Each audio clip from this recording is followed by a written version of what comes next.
कानून अब अंधा नहीं है। न्याय की मूर्ति की आंखों से पट्टी हट जाने का कारण क्या है और क्या कुछ बदला है, आइए जानते हैं। सुप्रीम कोर्ट में न्याय की देवी की नई मूर्ति लगाई गई है। इस मूर्ति में कुछ बदलाव किए गए हैं। मूर्ति की आंखों से पट्टियां हटा दी गई हैं और हाथ में तलवार की जगह संविधान की किताब दी गई है।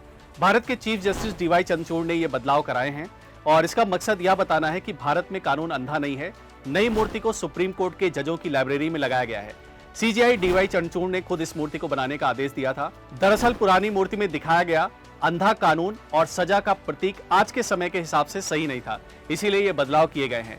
पहले की मूर्ति में आंखों पर पट्टी का मतलब था कि कानून सबके साथ एक जैसा व्यवहार करता है। हाथ में तलवार दिखाती थी कि कानून के पास ताकत है और वे गलत करने वालों को सजा दे सकता है। हालांकि नई मूर्ति में एक जो चीज नहीं बदली है वह है तराजू।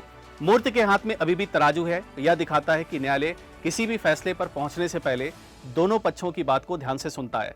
तराजू संतुलन का एक प्रतीक है। मूर्ति के इतिहास के बारे में अगर हम बात करें फ्रेंड्स, तो न्याय की देवी जिसे हम अक्सर अदालतों में देखते हैं, असल में वो यूनान की देवी हैं। उनका नाम जस्टिया है और उन्हीं के नाम से जस्टिस शब्द आया है। उनकी आंखों पर बंधी पट्टियां दिखाती है कि न्याय हमेशा निष्पक्ष होना चाहिए। 17वीं शताब्दी में अंग्रेज अफसर पहली बार इस मूर्ति को भारत लेके आए थे। यह अफसर न्यायालय अधिकारी थे।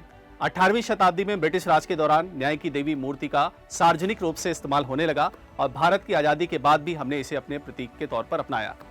पहले चीफ जस्टिस कौन है, आपको उनका नाम जो है कमेंट सेक्शन बताना है। ऐसी और वीडियोस के लिए जुड़े रहिए अड्डा 24/7 ऑफिशियल यूट्यूब चैनल साथ। Thank you very much.